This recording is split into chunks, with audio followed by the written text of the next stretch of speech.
નમસ્કાર વિદ્યાર્થી મિત્રો, આપણે ગયા લેક્ચરમાં ચેપ્ટર નંબર 2 પૂર્ણ કર્યું છે.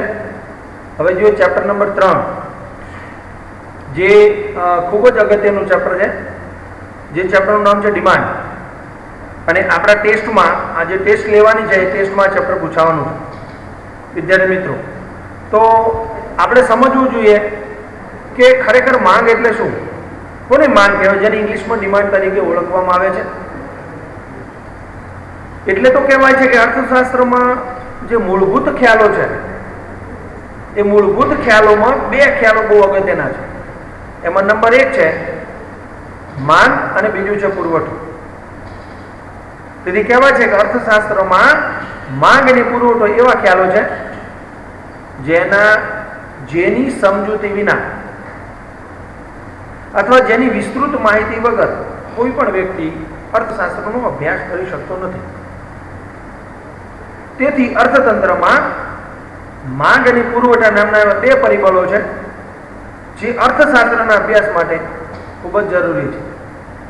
આ બે પરિબળોમાંથી આપણે આજે એક પરિબળનો અભ્યાસ કરવાનો છે જેનું નામ છે માંગ, અને પુરવઠો એના પછીના ચેપ્ટરમાં આવે છે. તો વિદ્યાર્થી મિત્રો, માંગ એટલે શું? આપણે સામાન્ય ભાષામાં કહેતા હોઈએ છીએ માંગ એટલે માંગવું, પણ અર્થશાસ્ત્રમાં આનો મિનિંગ એટલે કે અર્થ કંઈક વિશેષ થાય છે. એમાં કેટલાક પરિબળો છે, એ પરિબળો સાથે માંગ પોતાનો સંબંધ ધરાવે છે. તો જો કોઈ એક ચોક્કસ સમય અને કિંમતે ગ્રાહકની વસ્તુ ખરીદવાની ઈચ્છા, શક્તિ અને તૈયારીને માંગ અથવા તો વસ્તુની માંગ કહે છે. મેં કહ્યું હતું તમને આગળ, માંગ કેટલાક પરિબળો પર આધાર રાખે છે. એમાં એક છે ચોક્કસ સમય, ચોક્કસ કિંમત, ઈચ્છા, શક્તિ અને તૈયારી. આ 5 પરિબળો ઉપર માંગ આધાર રાખે છે. ફરી વખત જો એની વ્યાખ્યા કે કોઈ એક ચોક્કસ સમય અને કિંમતે ગ્રાહકની વસ્તુ ખરીદવાની ઈચ્છા, શક્તિ અને તૈયારીને વસ્તુની માંગ કહે છે. તેથી વસ્તુની માંગ સમય, કિંમત, વસ્તુ ખરીદવાની ઈચ્છા, શક્તિ અને તૈયારી એમ કુલ 5 પરિબળો પર આધાર રાખે છે. આ 5 પરિબળો એ પૂરક પરિબળો હોવા ખૂબ જરૂરી છે. આ 5 પરિબળોનું આ પરિબળમાં હાજરી હોવી ફરજિયાત છે. એટલે ટૂંકમાં મારો કહેવાનો મતલબ એવો છે કે વસ્તુની માંગ ત્યારે શક્ય બને જ્યારે કોઈ એક ચોક્કસ સમય અને કિંમતે ગ્રાહકને વસ્તુ ખરીદવાની ઈચ્છા, શક્તિ અને તૈયારી એટલે કે નાણું હોવું પણ જોઈએ, સાથે સાથે તમારે એ નાણું ખર્ચવાની તૈયારી પણ હોવી જોઈએ. વિદ્યાર્થી મિત્રો, વ્યાખ્યા જરા એવી છે, ફરી વખત જોઈ લો. માંગ એટલે શું? કે કોઈ એક ચોક્કસ સમય અને કિંમતે ગ્રાહકની વસ્તુ ખરીદવાની ઈચ્છા, શક્તિ અને તૈયારીને વસ્તુની માંગ કહે છે. વિદ્યાર્થી મિત્રો, હવે માંગની વ્યાખ્યા જોઈએ. એના પછી માંગની અસર કરતા પરિબળો. વસ્તુની માંગની અસર કરતા પરિબળો એટલે શું? આ એવા પરિબળો છે ક્યાંક ને ક્યાંક અસર થવાથી અહીં તો માંગ ઘટે છે, કંઈ તો માંગ વધે છે. એમાંથી મુખ્ય 2 પરિબળો છે માંગને અસર કરતા પરિબળો, જેને આપણે નિર્ણાયક પરિબળો તરીકે ઓળખીએ છીએ. આવા પરિબળો મુખ્ય 2 છે. એક છે વસ્તુની કિંમત અને બીજું છે કિંમત સિવાયના પરિબળો, જેને આપણે અન્ય પરિબળો તરીકે પણ ઓળખીએ છીએ. એટલે કે કિંમત અને કિંમત સિવાયના પરિબળો માંગને અસર કરે છે. તો આપણે એમાં વસ્તુની કિંમત જોઈએ તો કિંમત પરિબળ કેવી રીતે માંગને અસર કરે છે? તો આપ, તમે અને હું બધા જ જાણીએ છીએ કે વસ્તુની માંગને સૌથી કોઈ મોટો પરિબળ અસર કરતું હોય તો એ કિંમત છે. એટલે તો અર્થશાસ્ત્રમાં એને બહુ મુખ્ય અથવા અગત્યનું પરિબળ તરીકે ઓળખવામાં આવે છે. કેમ? કારણ કે વસ્તુની કિંમત ઘટે તો વસ્તુ સસ્તી બનવાની. તેથી વ્યક્તિની ખરીદ શક્તિ એ મજબૂત બનવાની, અને ખરીદ શક્તિ મજબૂત બને તો આપ જાણો છો કે લોકો દ્વારા એ વસ્તુની માંગમાં વધારો થાય છે, યાની બીજી ભાષામાં કહું તો માંગનું વિસ્તરણ થાય છે. જ્યારે એ જ રીતે એનાથી ઉલટું, જ્યારે વસ્તુની કિંમત વધતા વસ્તુ મોંઘી બને, એનો અર્થ એવો થાય છે કે માંગમાં ઘટાડો થાય, અને અર્થશાસ્ત્રની ભાષામાં કહું તો માંગમાં સંકોચન થાય. તેથી કહેવું તો કહી શકાય કે વસ્તુની કિંમત અને વસ્તુની માંગ વચ્ચે વ્યસ્ત સંબંધ છે.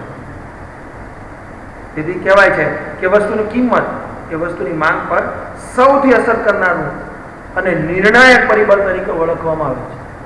આપણે આ વાત કરી વસ્તુની કિંમત. હવે વાત કરીએ કિંમત સિવાયના પરિબળો, યાની વસ્તુની કિંમત સિવાયના પરિબળો. બીજી વાત કરું તો અન્ય પરિબળો. એમાં પહેલું છે વ્યક્તિની અભિરુચિ કે પસંદગી. તમે જાણો છો કે વ્યક્તિ અથવા ગ્રાહક રૂપી જે વ્યક્તિ છે એ વ્યક્તિની અભિરુચિ અને પસંદગી વસ્તુની માંગ ઉપર અસર કરે સીધી. જેમ કે કોઈ પણ વસ્તુ ખરીદવાનો ગમો અણગમો. આ ગમો અણગમો એટલે શું? વસ્તુ ગમવી કે ના ગમવી. બીજું શોખ, વસ્તુની પસંદગી વગેરે માંગને સીધી અસર કરે છે. જેથી કહી શકાય કે વસ્તુની માંગ એ વ્યક્તિની પસંદગી દર્શાવે છે. દાખલા તરીકે તમે જાણો, સમજો તમે જ્યારે નાના હો ત્યારે તમને શું પુસ્તકો વાંચવાનો શોખ હોય? ના. તો આપણે પુસ્તકો પસંદ નથી કરતા, પણ ક્યાં શાની પસંદગી કરીએ છીએ? તો રમકડાની. પરંતુ જ્યારે જેમ તમારી ઉંમર વધતી જાય તેમ તમે રમકડા રમવાનું બંધ કરો છો અને પુસ્તકો વાંચવાનું શરૂઆત કરો છો. તમે જાણો છો કે નાની ઉંમરમાં તમે હતા ત્યારે મમ્મી અથવા પપ્પાની વાર્તાઓ, દાદીઓ તો દાદીની બાળ વાર્તાઓ આપણે સાંભળવાનો બહુ શોખ હતો. પરંતુ ઉંમર મોટી થાય, યાની પુખ્ત વયે તમે જ્યારે બનો છો ત્યારે નવલકથા કે ધાર્મિક પુસ્તકો અથવા તો જ્યાં ધાર્મિક કથાઓ ચાલતી હોય ત્યાં આપણે સાંભળવાનું પસંદ કરતા હોઈએ છીએ. એના પછી વ્યક્તિની આવકની વાત કરીએ. આ પણ બહુ અગત્યનું પરિબળ છે. વ્યક્તિની આવક અને વસ્તુની માંગ વચ્ચે સીધો સંબંધ છે. કેમ કે વ્યક્તિની આવકમાં વધારો થવાથી એની ખરીદ શક્તિ મજબૂત બને છે, અને ખરીદ શક્તિ મજબૂત બને તો વસ્તુની માંગમાં તમે વધારો કરવાના જ છો. પરંતુ જ્યારે વ્યક્તિની આવક ઘટે ત્યારે વ્યક્તિની ખરીદ શક્તિ એ નબળી પડે છે, અને ખરીદ શક્તિ નબળી પડે છે જેના કારણે વસ્તુની માંગમાં ઘટાડો થાય છે. અહીંયા આપણે જોવાનું છે કે અહીંયા નિમ્ન ગુણવત્તાવાળી જે વસ્તુઓ છે એમાં કદાચ વધારો ઘટાડો થઈ શકે છે, પરંતુ મુખ્ય વસ્તુઓ છે એની માંગમાં એ વધારો થઈ શકે છે. તેથી આવી વસ્તુઓની માંગ વ્યક્તિની આવકમાં વધારો થવાનો પરિબળ બની શકે. એના પછીની વાત છે સંબંધિત વસ્તુની કિંમત. કોઈ પણ વસ્તુ હોય વિદ્યાર્થી મિત્રો, અહીંયા તમારે ધ્યાન રાખવાનું છે એ બે પ્રકારે એક વસ્તુ બીજી વસ્તુ સાથે જોડાયેલી છે. આવી બે વસ્તુનું નામ છે, એક અવેજી છે, બીજું છે પૂરક છે. તે આવા પ્રકારની જે વસ્તુઓ છે સંબંધિત વસ્તુઓ છે. કેમ કે એવી વસ્તુઓ છે જે એકબીજા પરિબળની અસર કરે છે. એમાં જો કિંમતમાં ફેરફાર થાય તો પણ વસ્તુમાં અસર થાય. એની અવેજી વસ્તુ હોય કે પછી પૂરક વસ્તુ હોય, સીધી વસ્તુ એની અસર કરે છે. એમાં પહેલી સમજૂતી મેળવીએ અવેજી વસ્તુની કિંમત. વિદ્યાર્થી મિત્રો, એ અવેજી એટલે શું? એક વસ્તુને સ્થાને તમે બીજી તેવી જ વસ્તુનો વપરાશ કરી શકો. તેવી વસ્તુને અવેજી વસ્તુ તરીકે ઓળખવામાં આવે છે. કેમ કે આવી વસ્તુઓની વસ્તુઓમાં શું હોય છે? આવી વસ્તુઓમાં હરીફાઈનું તત્વ રહેલું છે. કેમ કે આ વસ્તુઓ એવી છે જેના લક્ષણો લગભગ સમાન હોય છે, પરંતુ એ વસ્તુનું ઉત્પાદન બે જુદી કંપનીઓ કરતી હોય છે. દાખલા તરીકે આપણે ટીવીનું એક્ઝામ્પલ આપીએ તો બજારમાં કેટલા પ્રકારની ટીવીઓ ઉપલબ્ધ છે. બાઇકની પણ આપણે વાત કરીએ, બાઇક પણ જો માર્કેટમાં ઘણા બધા છે. એવી રીતે ફ્રીજની વાત કરીએ, અને અત્યારે વર્તમાન સમયની વાત કરીએ તો મોબાઈલ કેટલી બધી કંપનીના ઉપલબ્ધ છે કે જે અહીં શું છે, મૂળ વસ્તુની કિંમતમાં ફેરફાર ન પામે, પરંતુ તેની અવેજી વસ્તુ છે એ અવેજી વસ્તુની કિંમતમાં ઘટાડો થતા એની અસર એની અવેજી વસ્તુ પર સીધે સીધી અસર પડે છે. યાની અવેજી વસ્તુની કિંમતમાં ઘટાડો થવાથી મૂળ વસ્તુની માંગમાં વધારો થાય છે, અને અવેજી વસ્તુની કિંમતમાં વધારો થવાથી મૂળ વસ્તુની માંગમાં વધારો થતો તમને જોવા મળે છે. યાની આ વિરુદ્ધ દિશામાં સમાન ફેરફારો થાય છે, તેને અવેજી વસ્તુ તરીકે ઓળખવામાં આવે છે. તેથી અવેજી વસ્તુની કિંમત મૂળ વસ્તુની માંગને અસર કરે છે. એના પછી બીજા પરિબળની વાત કરીએ તો પૂરક વસ્તુ. આ પૂરક વસ્તુ એવી છે જે એક વસ્તુના વપરાશ માટે એવી બીજી જ વસ્તુની જરૂરિયાત. પૂરક વસ્તુ જે તે વસ્તુનો ઉપયોગ કરવા માટે જરૂરી એવી બીજી વસ્તુ ઉપલબ્ધ હોવી જોઈએ. આવી વસ્તુ હંમેશા એકબીજા સાથે જોડાયેલી છે. યાની એક વસ્તુ બજારમાં ઉપલબ્ધ હોય અથવા તમારી પાસે ઉપલબ્ધ હોય તો એવી બીજી વસ્તુ તમારી પાસે હોવી જોઈએ. યાની એક વસ્તુના વપરાશ માટે બીજી વસ્તુની વપરાશ આવશ્યક હોય તેવી વસ્તુઓ એકબીજાની પૂરક છે. દાખલા તરીકે મોબાઈલ અને સિમ કાર્ડ. મોબાઈલ હોય તો સિમ કાર્ડ હોય, સિમ કાર્ડ હોય તો જ મોબાઈલ શક્ય બને. એવું ક્યારેય જોયું કે મોબાઈલે પણ સિમ કાર્ડ ના હોય? એસીની વાત કરીએ, એસી અને વીજળી, એટલે કે વીજળી હોય તો જ એસી હોય, એસી હોય તો જ વીજળી હોય. ચશ્માની પણ આપણે વાત કરી શકીએ. તો ફ્રેમ અને કાચ, ક્યાંય તમે જોયું કાચ વગરની ફ્રેમ અથવા ફ્રેમ વગરનો કાચ? આમ કોઈ દિવસ તમે ઉપલબ્ધ જોતા નહીં હો. માટે ચશ્માના માટે ફ્રેમ હોય તો કાચ હોય ને કાચ હોય તો ફ્રેમ. અહીંયા શું છે? મૂળ વસ્તુની કિંમતમાં ફેરફાર નથી થતું, પરંતુ તેની પૂરક વસ્તુ વધે તો મૂળ વસ્તુ અને પૂરક વસ્તુ બંને એકબીજાથી જોડાયેલી હોવાથી શું થાય છે? પૂરક વસ્તુ મોંઘી બને અને તેની માંગમાં ઘટાડો થાય છે. બીજું પણ એક્ઝામ્પલ આપી શકું. દાખલા તરીકે ગાડી અને પેટ્રોલ. તો ગાડી એ તમારી મૂળ માંગ છે, પણ પેટ્રોલ એની પૂરક છે. જો પેટ્રોલમાં વધારો થાય તો ગાડીની માંગમાં ઘટાડો થઈ શકે છે, પણ પેટ્રોલની કિંમતમાં ઘટાડો થાય તો ગાડીની માંગમાં વધારો થાય છે. એ સ્પષ્ટ છે. માટે પૂરક વસ્તુની કિંમત મૂળ વસ્તુની માંગને સીધી અસર કરતી તમને જોવા મળે છે. એના પછી વાત કરીએ ભવિષ્યની કિંમતો અંગેની અટકળો. ભવિષ્ય એટલે શું? આવનારા સમયમાં જો એવી અટકળો કરવામાં આવે, એટલે કે અનુમાનો કરવામાં આવે જેના કારણે સીધી અસર એ વર્તમાન સમયમાં પડે અને એના કારણે માંગમાં ફેરફાર થાય. એટલે જો વ્યક્તિની ભવિષ્યમાં વસ્તુની કિંમતમાં વધારો થવાનો હોય એવી કોઈ અટકળ કરે તો એ વસ્તુની માંગ વર્તમાનમાં વધે. પરંતુ એનાથી ઉલટું જોઈએ કે ભવિષ્યમાં જે વસ્તુનો તમે વપરાશ કરી રહ્યા છો એ વસ્તુની કિંમતમાં ઘટાડો થવાનો છે, તો વર્તમાન સમયમાં તમે જે વસ્તુ વાપરી રહ્યા છો એ વસ્તુની માંગમાં ઘટાડો થવાનો છે, જેથી ભવિષ્યમાં એથી બચત કરી શકે છે. એના પછી વાત કરીએ વસ્તી અને વસ્તીનું જૂથ. બહુ જ અગત્યનું પરિબળ છે. વસ્તીનું પ્રમાણ પણ વસ્તુની બજાર માંગને અસર કરનારું એક અગત્યનું પરિબળ છે. જો દેશની વસ્તી વધે યાની જનસંખ્યા, તો એ વસ્તી જે વસ્તુનો વપરાશ કરે છે એ વસ્તુની માંગમાં વધારો થવાનો. પરંતુ વસ્તી ઘટે તો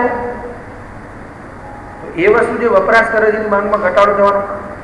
પરંતુ ભારતના સંદર્ભમાં મને નથી લાગતું ભારતના સંદર્ભમાં કે વસ્તી ઘટે. તેથી વસ્તુના વય જૂથમાં થતા ફેરફારોને કારણે માંગમાં પણ ફેરફાર થાય છે. આ વાત થઈ માંગને અસર કરતા પરિબળો. ફરી વખત જો વિદ્યાર્થી મિત્રો, માંગને મુખ્ય બે પરિબળો અસર કરે છે. એક વસ્તુની કિંમત અને બીજું છે વસ્તુની કિંમત સિવાયના પરિબળો, જેને આપણે અન્ય પરિબળો તરીકે ઓળખીએ છીએ. અન્ય પરિબળોમાં પહેલું પરિબળ છે વ્યક્તિની અભિરુચિ અને પસંદગી. બીજું છે વ્યક્તિની આવક. ત્રીજું છે સંબંધિત વસ્તુની કિંમત. એમાં પણ બે ભાગ છે. સંબંધિત વસ્તુની કિંમત બે પ્રકારે જોડાયેલી છે, એક અવેજીની, બીજું પૂરક. એના પછી ભવિષ્યની કિંમતો અંગેની અટકળો. અને આ 5 વસ્તી અને વસ્તીનું વય જૂથ. વિદ્યાર્થી મિત્રો, આ પ્રશ્ન પરિબળો એ મુખ્ય મોસ્ટ આઈએમપી છે પ્રશ્ન, તમે યાદ રાખજો. અને હવે વાત કરીએ માંગ વિધેય. જેને આપણે કહીએ છીએ ડિમાન્ડ ફંક્શન ઇંગ્લિશમાં. તો માંગ વિધેય એટલે શું, એની વ્યાખ્યા આપણે જોવી ખૂબ જરૂરી છે. તો વ્યાખ્યા જરા એવી છે કે બે કે તેથી વધુ પરિબળો વચ્ચેના કારણ અને અસર વચ્ચેના સંબંધો દર્શાવતા વિધેયને માંગ વિધેય તરીકે ઓળખવામાં આવે છે.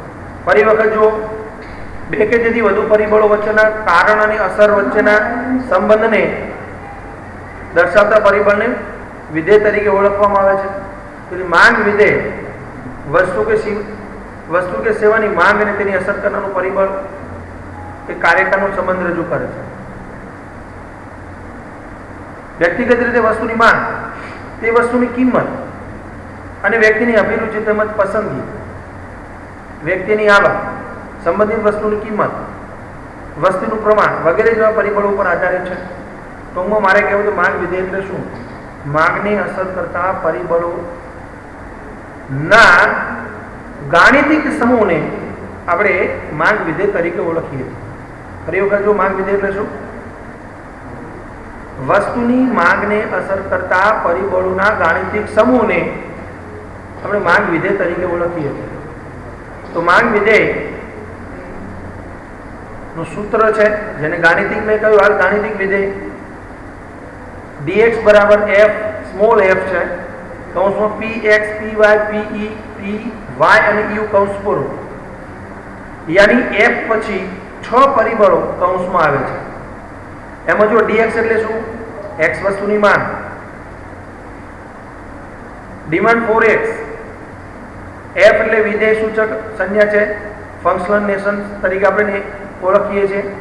px yani x વસ્તુની કિંમત, py y વસ્તુની કિંમત એટલે કે સંબંધિત વસ્તુની કિંમત, pe એટલે કે ભવિષ્યની કિંમતો અંગેની અટકળો, t ગ્રાહકની અભિરુચિ અને પસંદગી, y એટલે ગ્રાહકની આવક, u એટલે અન્ય પરિબળો તરીકે ઓળખવામાં આવે છે. ફરી વખત જો વિદ્યાર્થી મિત્રો, dx x વસ્તુની એટલે ડિમાન્ડ 4x, f એટલે ફંક્શનલ, px એટલે પ્રાઇસ ઓફ x, py એટલે price of related goods, pe આપણે તરીકે ઓળખીએ છીએ expansions latent futures price, t4 customers tested of reference, y એટલે કન્ઝ્યુમર્સ ઇન્કમ તરીકે ઓળખીએ છીએ અને u એટલે અધર ફેક્ટર્સ તરીકે આપણે ઓળખીએ છીએ. પણ વિદ્યાર્થી મિત્રો, તમારે અહીં યાદ રાખવાનું છે કે અંગ્રેજી જરૂરી નથી. તમે ગુજરાતી લખશો તો પણ માર્ક્સ ક્યાંય કપાવવાના નથી. અને એકચ્યુઅલી આપણે હકીકતમાં ગુજરાતી મીડિયમમાં છીએ તો ગુજરાતીમાં લખવાનું છે. તો આપ જાણો છો એ પ્રમાણે ગુજરાતીમાં જ લખવાનું છે. તેથી અર્થશાસ્ત્રમાં ઘણા હેતુઓ માટે વસ્તુની કિંમત અને તેની માંગ વચ્ચેના સંબંધો આપણે તારવવામાં આવતા હોય છે, જેમાં કિંમત અને કિંમત સિવાયના પરિબળો સીધા અસર કરે છે. તેથી તેની સંબંધિત વસ્તુની કિંમતો, અપેક્ષિત કિંમત, ગ્રાહકની અભિરુચિ અને પસંદગી, વ્યક્તિની આવક અને અન્ય પરિબળો અહીંયા આપણે સ્થિર ધારી લેવાના છે. યાની આપણી સમજૂતી બે રીતે મેળવવાની છે. એક, કિંમતમાં ફેરફાર થાય અને બીજું, કિંમત પરિબળ સ્થિર રાખવાનું છે અને અન્ય પરિબળોમાં ફેરફાર થાય એ રીતે આપણે આગળ સમજવાનું છે. તો વાત કરીએ આપણે માંગ વિધેયની, એનું સૂત્ર, એની વ્યાખ્યા. હવે વાત કરીએ બહુ જ અગત્યનો સવાલ, જે તમારી પરીક્ષા માટે મોસ્ટ આઈએમપી છે, માંગનો નિયમ. વિદ્યાર્થી મિત્રો યાદ રાખજો, લો ઓફ ડિમાન્ડ. જે શું છે, આપણે આગળ માંગ એટલે શું એવો સવાલ ભણ્યા, પણ હવે જે સવાલ આવે છે એ માંગનો નિયમ, જેની વ્યાખ્યા પ્રોફેસર આલ્ફ્રેડ માર્શલે આપી છે. માંગનો નિયમ છે આ. પેલી માંગની વ્યાખ્યા હતી, જ્યારે આ નિયમ છે. તો આપણે જોઈએ કે આ આગળ સમજાય એ પ્રમાણે વસ્તુની કિંમત અને માંગ વચ્ચે સંબંધ વ્યસ્ત છે, અને આ જે વ્યસ્ત સંબંધ દર્શાવે છે એ વ્યસ્ત સંબંધ દર્શાવતા નિયમને માંગના નિયમ તરીકે ઓળખવામાં આવે છે, જેમાં વસ્તુની કિંમતમાં થતો ફેરફાર એ કારણ અને વસ્તુની માંગમાં થતો ફેરફાર એ અસર છે. તો પ્રોફેસર માર્શલે શું માંગનો નિયમ આપ્યો છે એની વ્યાખ્યા બરાબર સમજો. સ્કૂલમાં મળીશું ત્યારે પણ હું પૂછીશ. તો માંગનો નિયમ એવો છે કે જો અન્ય પરિબળો યથાવત રહે તો વસ્તુની કિંમત ઘટતા વસ્તુની માંગનું વિસ્તરણ થાય છે. ફરી વખત જો અન્ય પરિબળો યથાવત રહે તો વિદ્યાર્થી મિત્રો યાદ કરો, માંગને અસર કરતા બે પ્રકારના પરિબળો, એક કિંમત અને કિંમત સિવાયના. તો કિંમત સિવાયના પરિબળનું નામ શું હતું? અન્ય પરિબળો. યાની અહીંયા કિંમત પરિબળમાં ફેરફાર થાય છે, પણ બાકીના પરિબળો એટલે કે અન્ય પરિબળો સ્થિર રહે છે. પરિબળ જો અન્ય પરિબળો યથાવત રહે તો વસ્તુની કિંમત ઘટતા વસ્તુની માંગનું વિસ્તરણ થાય છે. જ્યારે વસ્તુની કિંમત વધતા વસ્તુની માંગનું સંકોચન થાય છે. આમ વસ્તુની કિંમત અને માંગ વચ્ચે વ્યસ્ત સંબંધ છે. તો બધી ભાષામાં કઈ આપણે ગુજરાતીમાં તો કહેવું તો કહી શકાય વિદ્યાર્થી મિત્રો, એટલે કે ઉલટો સંબંધ છે. પણ ઉલટો લખશો તો ખોટું પડશે. પણ એ તમારે લખવાનું જો વ્યસ્ત સંબંધ છે. ફરી વખત જો અન્ય પરિબળો યથાવત રહે તો વસ્તુની કિંમત ઘટતા વસ્તુની માંગનું વિસ્તરણ થાય છે. જ્યારે વસ્તુની કિંમત વધતા વસ્તુની માંગનું સંકોચન થાય. આમ વસ્તુની કિંમત અને માંગ વચ્ચે વ્યસ્ત સંબંધ છે. વિદ્યાર્થી મિત્રો જોઈએ એની ધારણાઓ. ધારણાઓ એટલે શું? તમે 10મા ગણિતમાં ભણી ગયા છો. ધારણાઓ એટલે શું? અમુક વસ્તુઓ ધારવી કે આવું હોય જ, હોય નહીં પણ હોય જ એવું તમારે ધારવું પડે. તો ધારણા કોને કહેવાય? તો વસ્તુની કિંમત અને તેની માંગ વચ્ચેનો વ્યસ્ત સંબંધ દર્શાવતો જે નિયમ છે એ નિયમ ને દર્શાવતી જે પરિબળો છે તેને ધારણાઓ તરીકે ઓળખવામાં આવે છે. એટલે કે નિયમ કિંમત સિવાયના માંગને અસર કરનારા પરિબળો અહીંયા તમારે શું કરવા પડે? યથાવત એટલે ધારી લેવા પડે. વાસ્તવમાં પરિબળોમાં ફેરફાર થતો જ હોય છે, પણ અહીંયા આપણે નિયમને સાબિત કરવા માટે સ્થિર ધારવા પડે છે. એમાં પહેલી ધારણા છે ગ્રાહકની અભિરુચિ અને પસંદગી સ્થિર રહે છે. એનો અર્થ શું છે કે લોકોની ચોઈસ, લોકોની પસંદગીમાં કોઈ ફેરફાર થતો નથી એવું તમારે ધારી લેવું. અહીંયા ગ્રાહકની આવક સ્થિર રહે છે એટલે શું કે જ્યારે માંગનો નિયમ આપણે સાબિત કરતા હોય ત્યારે માણસની આવક 10,000 રૂપિયા હોય તો આપણે એને છેક સુધી 10,000 રૂપિયા ધારવાની છે કે 10,000 છે જ, એનાથી વધતી નથી. ત્રીજા નંબરની ધારણા શું છે? અવેજીને પૂરક વસ્તુની કિંમતો સ્થિર રહે છે. આપણે આગળ જોઈ ગયા અવેજી વસ્તુની પૂરક વસ્તુ, એમાં જે કિંમતો છે એ કિંમતોમાં કોઈ ફેરફાર થતો નથી. ચોથા નંબર જે ભવિષ્યની કિંમતો અંગેના અનુમાનો કરવામાં આવતા નથી, યાની ભવિષ્યના ભાવોની જે અટકળો હતી એ અટકળો અહીંયા સ્થિર ધારવાની છે. અને પાંચમું છે વસ્તીનું પ્રમાણ સ્થિર રહે છે. વિદ્યાર્થી મિત્રો વાસ્તવમાં રહેતું નથી, આપણે ધારવું પડે છે. વસ્તીનું પ્રમાણ એ સ્થિર રહે છે. 5 ધારણાઓ ફરી વખત જો ગ્રાહકોની અભિરુચિ અને પસંદગી સ્થિર રહે છે. નંબર 2 ગ્રાહકોની આવક સ્થિર રહે છે. નંબર 3 અવેજીની પૂરક વસ્તુની માંગ સ્થિર રહે છે. ચોથું ભવિષ્યની કિંમતો અંગેના અનુમાનો કરવામાં આવતા નથી. પાંચમું છે વસ્તીનું પ્રમાણ સ્થિર રહે છે. આ 5 ધારણાઓ છે. આ નિયમ, ધારણાઓ અને એના આધારે આપણે માંગના નિયમ સાબિત કરવાનો. તો માંગનો નિયમ આપણે 3 રીતે સમજૂતી મેળવવાની છે. માંગના નિયમની સમજૂતી, માંગની અભિરુચિ, આકૃતિ અને એને વિશ્લેષણ. અનુસૂચિ, કોષ્ટક આપણે જેને કહીએ. તો માંગની અનુસૂચિ એટલે શું? એની વ્યાખ્યા આપણે જોવી પડશે વિદ્યાર્થી મિત્રો. તો માંગની અનુસૂચિ કોને કહી શકાય? તો વ્યાખ્યા એવી છે કોઈ એક ગ્રાહક કોઈ એક ચોક્કસ સમયે જુદી જુદી કિંમતે વસ્તુના કેટલા એકમો ખરીદવા તૈયાર થાય છે તે દર્શાવતી યાદીને આપણે માંગની અનુસૂચિ કહેવામાં આવે છે. અનુસૂચિ એટલે શું? ફરી વખત જો કોઈ એક ગ્રાહક કોઈ એક ચોક્કસ સમય જુદી જુદી કિંમતે વસ્તુના કેટલા એકમો ખરીદવાની તૈયારી દર્શાવે છે તેની યાદી. વિદ્યાર્થી મિત્રો આપણે એક્ઝામ્પલ આપી શકીએ કે દશેરાના સમયગાળા દરમિયાન 100 રૂપિયાના કિલોના ભાવે કેટલા ફાફડા અને જલેબી લોકો ખરીદે છે એની યાદી તૈયાર કરીએ તો ચોક્કસ ખ્યાલ આવે. ચોક્કસ સમય કેમ કીધું છે? ચોક્કસ એક સમય છે જેના કારણે ત્યાં જ એ વસ્તુની ખરીદીમાં ફેરફાર થઈ શકે. તો કાલ્પનિક અનુસૂચિ જુઓ તમે. આ અનુસૂચિના માધ્યમથી આપણે આ નિયમ સમજી શકીએ છીએ. જો બાજુમાં જે કોષ્ટક આપ્યું છે વિદ્યાર્થી મિત્રો, આ કોષ્ટકને અર્થશાસ્ત્રમાં અનુસૂચિ તરીકે ઓળખવામાં આવે છે. તો પેલું જો 1 લીટર દૂધની કિંમત રૂપિયામાં છે. દૂધની માંગ લીટરમાં આપી છે 50, 40, 30, 20, 10, 1, 2, 3, 4 અને 5. હવે વિદ્યાર્થી મિત્રો જ્યારે બજારમાં 50 રૂપિયાના 1 લીટરનો ભાવ હોય, યાની 1 લીટર દૂધની કિંમત ₹50 હોય, ત્યારે ગ્રાહકો દ્વારા 1 લીટર દૂધની માંગ થાય છે. હવે જ્યારે કિંમત ઘટીને 50 ના બદલે 40 થાય ત્યારે 2 લીટર દૂધની માંગ કરે છે. 30 થાય ત્યારે 3, 20 રૂપિયા થાય ત્યારે 4 લીટર અને 10 રૂપિયા થાય ત્યારે 5 લીટર. આમ એવું તો કહી શકાય કે જેમ જેમ વસ્તુની કિંમતમાં ઘટાડો થતો જાય છે તેમ તેમ ગ્રાહકની એટલે કે વસ્તુ ખરીદવાની જે સ્થિતિ છે એ મજબૂત બનતી જાય છે. ખરીદ શક્તિ એની મજબૂત બનતી જાય છે. માટે જેમ જેમ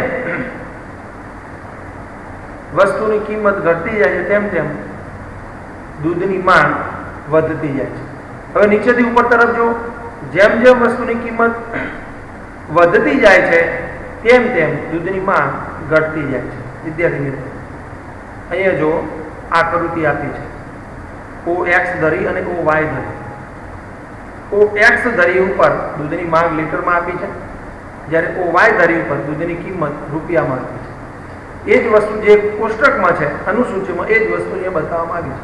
પણ વિદ્યાર્થી મિત્રો તમારે અહીંયા ધ્યાન રાખવાનું છે. દાખલા 0 થી 1 જે અંતર લીધું 1 થી 2 હોવું જોઈએ, 2 થી 3, 3 થી 4, 4 થી 5, 5 થી 6 આ અંતર સરખું હોવું જોઈએ. અહીંયા પણ જો વાય ધરી પર પણ એ જ 0 થી 10, 10 થી 20, 10 થી 30 આ અંતર તમારે સમાન રાખવું પડશે, તો જ આકૃતિ તમે સીધી દોરી શકશો. વિદ્યાર્થી મિત્રો, જો આમાં એ આકૃતિની અહીંયા સમજૂતી આપી છે.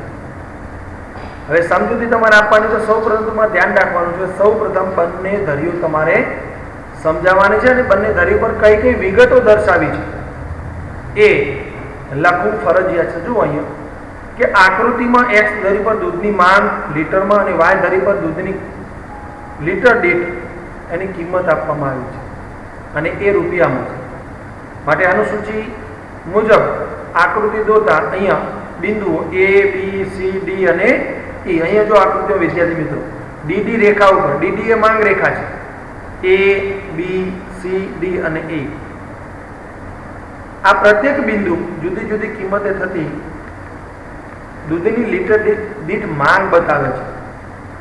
આ બિંદુઓ જે જુદા જુદા છે A, B, C, D, આ જુદા જુદા બિંદુઓને જોડતી રેખાને આપણે માંગ રેખા તરીકે ઓળખીએ છીએ.